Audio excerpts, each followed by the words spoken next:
यहाँ हम normal distribution का एक रियल लाइफ प्रॉब्लम सॉल्व करने वाले हैं। बट आगे जाने से पहले अभी तक अगर आपने चैनल को सब्सक्राइब नहीं किया है तो सब्सक्राइब ज़रूर कर लेना, ठीक है।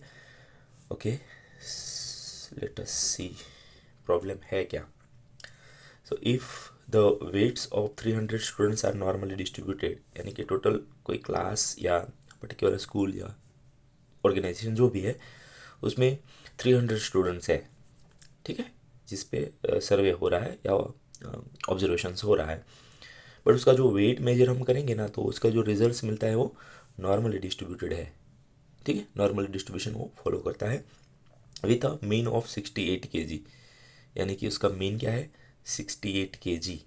यानी कि यहाँ हमारा रैंडम वेरिएबल एक्स क्या हो जाएगा, वेट ऑफ द स्टूडेंट्स, ठीक है। सो सॉल्यूशन में लिख देते हैं यस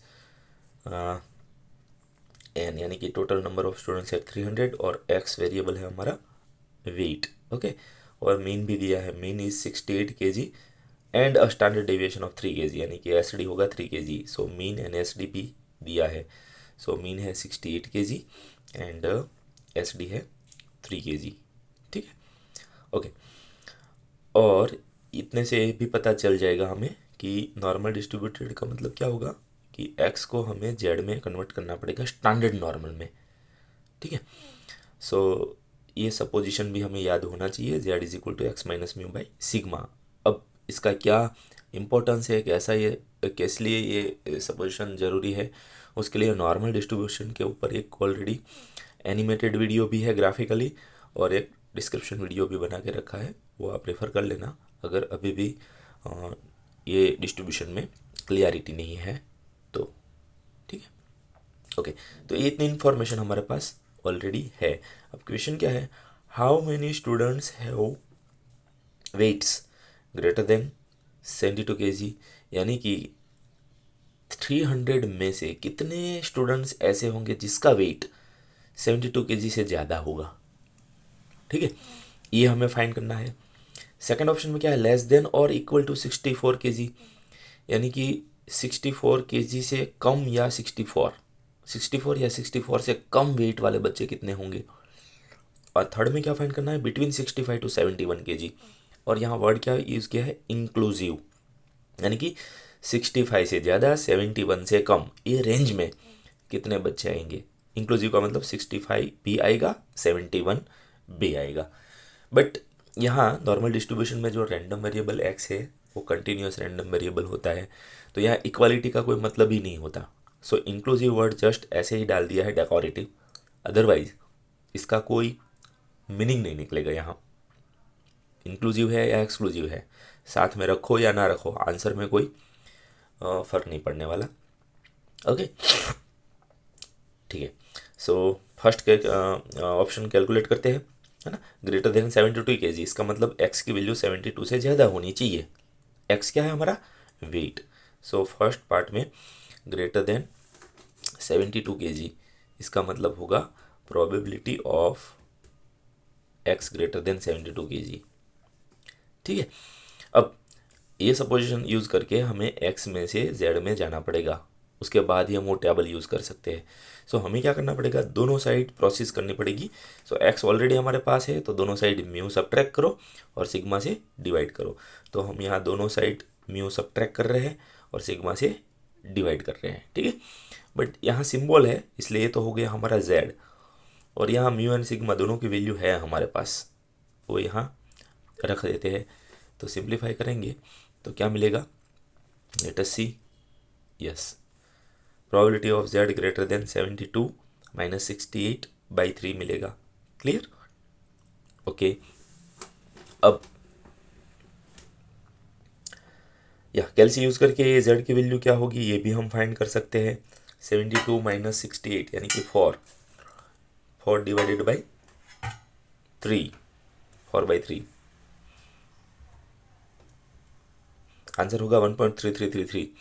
बट जब हम टेबल देखेंगे तब हमारे पास 2 ही डेसिमल है, इसलिए 1.33 के बाद राउंड ऑफ करना पड़ेगा। बट पीछे भी 3333 है, सो 1.33 लिख सकते हैं, ठीक है। तो यहाँ हो जाएगा 1.33,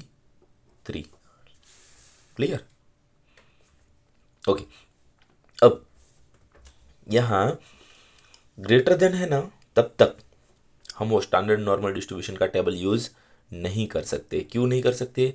क्योंकि ए ग्रेटर देन का मीनिंग क्या होगा वो यहाँ ग्राफिकली बताया है, या फिर चलो यहाँ ग्राफ बना ही देते हैं, एक और ग्राफ, ठीक है। सो शॉर्ट ग्राफ बना देते हैं एक। ये नॉर्मल डिस्ट्रीब्यूशन का ग्राफ होता है, ठीक है। सपोज 1.33 यहाँ है, 1.33 यहाँ है, तो उससे z की वैल्यू बड़ी है, z इज ग्रेटर देन 1.33 का मतलब कि राइट साइड, ये हमें चाहिए। बट टेबल में तो लेफ्ट साइड का डेटा मिलेगा, ये तो मिल नहीं सकता, है ना। तो दूसरा वे क्या होगा, इनइक्वालिटी कन्वर्ट करेंगे हम, है ना। तो वो उसका तरीका क्या है वो भी आपको पता होगा, क्योंकि टोटल एरिया वन होता है, ये ग्राफ के अंदर टोटल एरिया वन होता है। बट हमें ये जो लाइनिंग किया है वो नहीं चाहिए, हमें ये जो डॉट किया है वो चाहिए, सॉरी लाइनिंग किया है वो चाहिए, बट वो टेबल में से नहीं मिलेगा, टेबल में से ये डॉट वाला मिलेगा, लेफ्ट साइड का डेटा। तो हम क्या करेंगे कि टोटल एरिया वन होता है, पूरा एरिया डॉट एंड लाइनिंग दोनों को अगर ऐड कर देते हैं, है ना, तो वन होता है, प्रोबेबिलिटिकल वैल्यू है इसलिए। अब हमें जस्ट ये लाइनिंग चाहिए, वो मिलेगी नहीं, हमें ये डॉट मिलेगा। तो हम क्या करेंगे, वन में से डॉट को सब्ट्रैक्ट कर देंगे, वन में से डॉट को निकाल देंगे, तो बचेगा क्या, लाइनिंग, वही हमें चाहिए, ठीक है। So one minus probability of, अब ग्रेटर देन क्या मतलब राइट साइड है, टेबल में से हमें लेफ्ट साइड यानी कि डॉटेड वाला पोर्शन फाइंड करना पड़ेगा। सो जेड लेस देन 1.33 फाइंड करेंगे, समझ रहे हो आप। सो ये जो ग्रेटर देन लिखा है ये लाइनिंग वाला एरिया है, यहाँ लेस देन लिखा है वो डॉट वाला एरिया है। तो वन में से हम डॉट वाला एरिया निकाल रहे हैं, वन में से डॉट वाला एरिया निकाल देते हो, वो लाइनिंग वाला मिल जाएगा। इसको बोलते हैं चेंज ऑफ इनइक्वालिटी, है ना। लेस देन का ग्रेटर देन बन जाएगा, या फिर ग्रेटर देन का लेस देन बन जाएगा, वन में से अगर आप सब्ट्रैक्ट कर रहे हो तो, ठीक है। ओके, अब यहाँ टेबल यूज़ कर सकते हैं हम, क्योंकि लेफ्ट साइड का डेटा आ गया लेस देन, है ना। तो एक चीज़ हमेशा याद रहे कि जब भी हमें टेबल यूज़ करना है लेस देन ही होना चाहिए, तो ही टेबल में जाना है, अदरवाइज नहीं, रॉन्ग वैल्यू मिलेगी। हाँ, ओके। सो वन माइनस, अब टेबल यूज़ कर लेते हैं। ज़्यादातर तो आपको प्रो वैल्यू ही प्रोवाइड कर दी जाएगी, बट यहाँ टेबल हमारे पास है, टेबल में से कैसे देखना है वो आई थिंक आप लोगों को पता होगा, है ना। टेबल में फर्स्ट कॉलम है वो जेड का डेटा होता है 1 डेसिमल तक, और फर्स्ट रो है वो सेकंड डेसिमल की वैल्यू होती है। थोड़ा जूम आउट जूम इन कर देता हूँ, ठीक है। सो ये सब जेड की वैल्यू है फर्स्ट कॉलम में, और फर्स्ट रो में भी जेड की वैल्यू ही होगी, बट सेकंड डेसिमल की वैल्यू होगी। तो हमें क्या देखना है, 1.33 को ऐसे पार्टीशन कर देना, मैं साइड में दिखा रहा हूँ यहाँ। 1.33 को हम क्या कर देंगे, 1.3 प्लस 0.03, समझ रहे हो आप, है ना। तो ये कॉलम में से देखेंगे, ये रो में से देखेंगे, और इसका जहाँ मैच होगा वो हम हमारा आंसर बनेगा, ठीक है। ओके, सो यस, एक ही स्क्रीन में आ जाए 3, इसलिए मैं थोड़ा जूम इन कर देता हूँ। यस,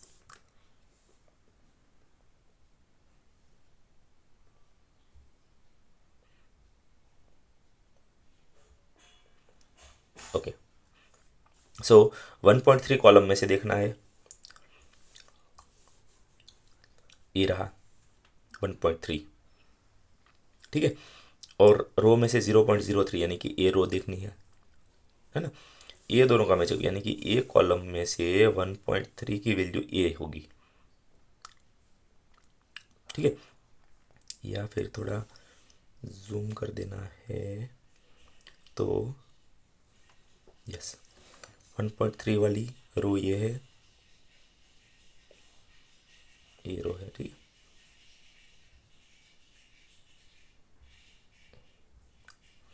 ये कॉलम में देखना है, ये कॉलम में थोड़ा कर देते हैं।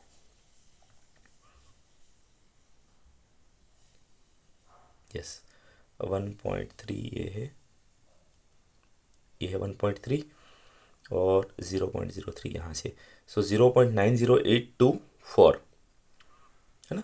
0 पॉइंट मैं इसको सिलेक्ट कर लेता हूँ, ये वैल्यू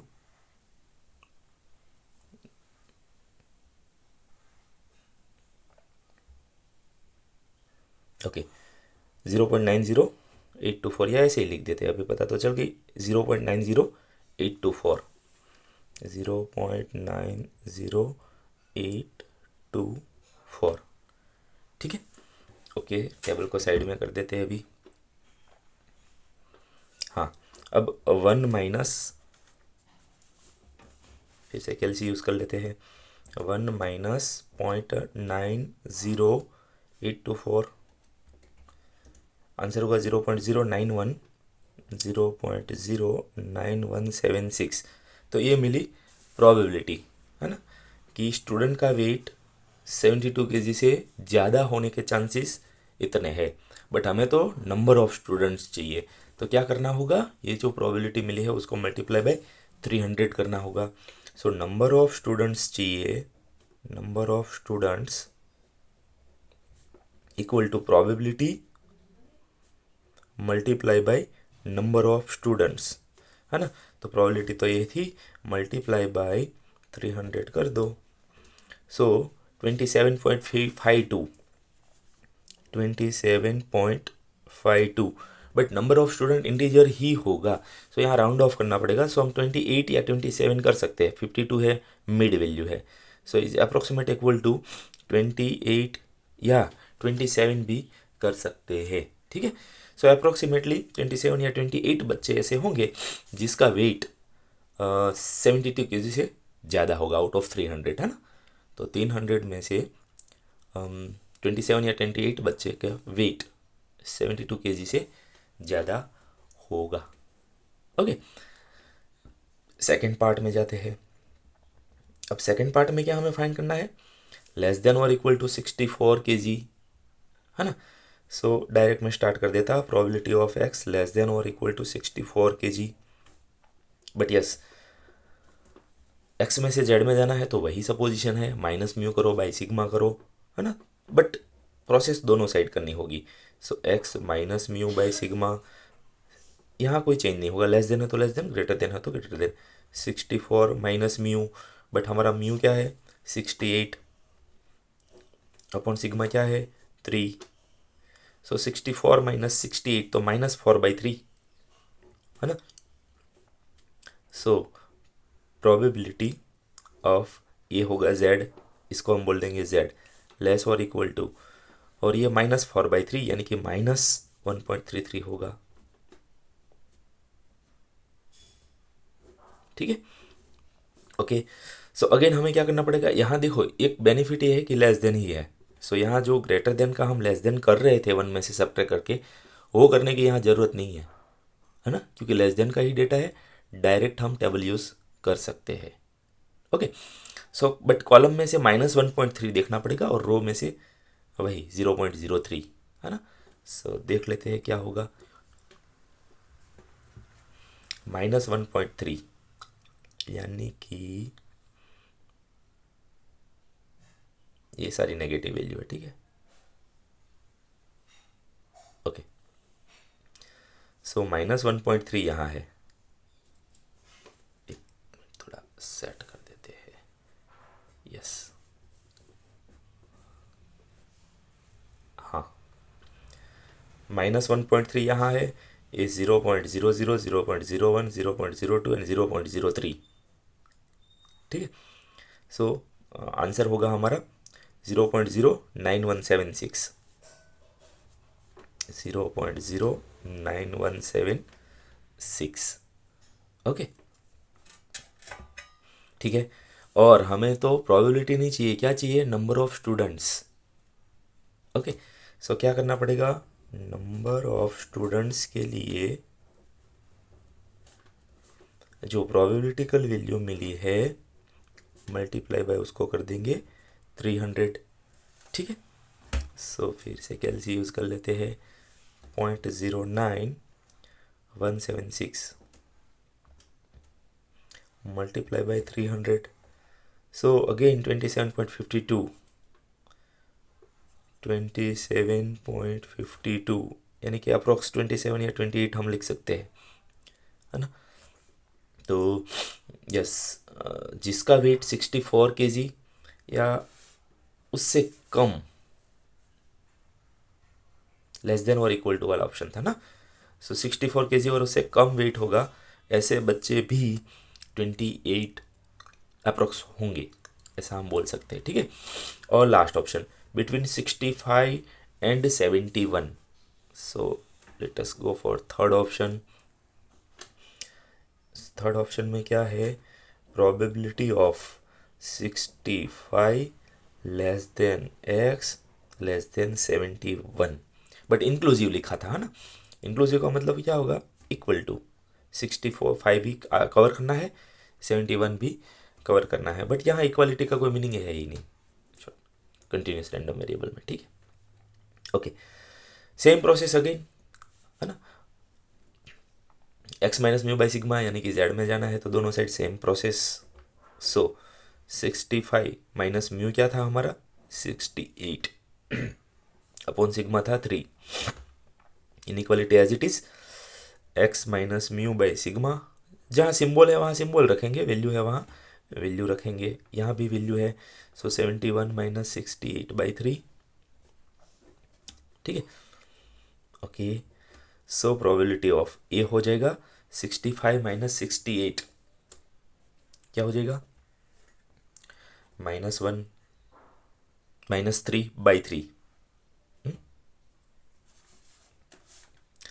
सो ये होगा -3/3 यानी कि -1 लेस और इक्वल टू, इसको हम बोल देंगे z लेस और इक्वल टू, सिग्मा नहीं है यहाँ 60 है, 68, यस। सो 71 माइनस 68, +3 होगा, 3/3 1, ठीक है। तो -1 एंड 1 के बीच में जो भी z की वैल्यू है वो यहाँ कवर करनी होगी। अब इसको थोड़ा सा मैं ग्राफिकली बता देता हूँ, ठीक है। सो मान लेते हैं ये हमारा नॉर्मल डिस्ट्रीब्यूशन का ग्राफ है, यहाँ है -1, यहाँ है 1। मैं उसको लाइनिंग से बता देता हूँ, मुझे ये डेटा चाहिए, ठीक है।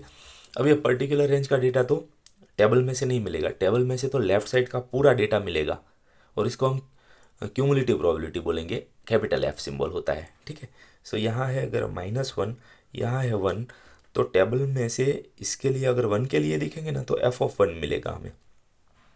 f(1) का मतलब 1 का लेफ्ट साइड का पूरा डेटा, यहाँ से ये लेफ्ट साइड का पूरा डेटा, बट वो तो हमें चाहिए नहीं, हमें तो यहाँ तक चाहिए, ये नहीं चाहिए डॉटेड, समझ रहे हो आप, है ना। तो टेबल में हम f(1) यानी कि 1 के लिए देखेंगे ना तो ये लाइनिंग प्लस डॉट दोनों आ जाएगा, है ना। और टेबल में अगर -1 के लिए देख रहे हैं f(-1), तो ये फिर ये डॉटेड ही आएगा क्योंकि इसके लेफ्ट साइड का डेटा।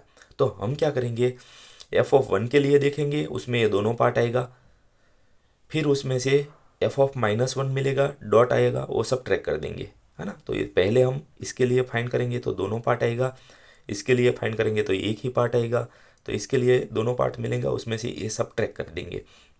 सो बेसिकली फॉर्मूला हमारी ये बनेगी, f(z) इक्वल टू 1 के लिए CDF फाइंड करेंगे, और उसमें से ये दो पार्ट में से डॉट निकालना पड़ेगा।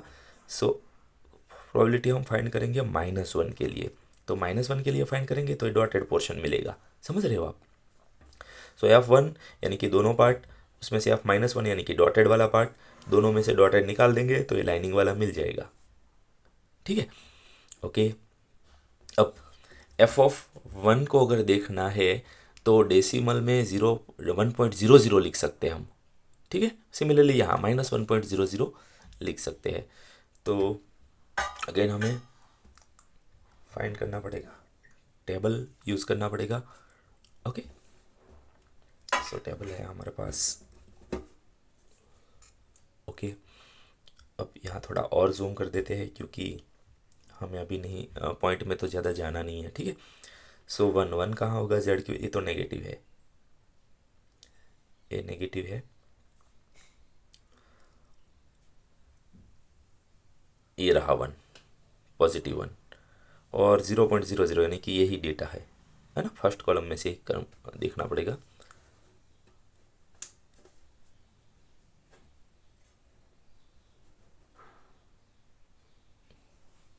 Okay. I think data clear है ना, 0.84134, 0.84134, 1.0 के लिए 0.84134। क्लियर। अब उसमें से हम -1 का डेटा है वो निकालना पड़ेगा। सो -1 का डेटा कहाँ होगा? यस, ये माइनस पॉइंट है, ये -1 रहा है ना। -1 का डेटा ये रहा। सो ये क्या है? 0.15866, 0.15866। ठीक है, ओके। अब हमें अगेन कैलसी यूज करके ये दोनों का सब्ट्रैक्शन करना होगा।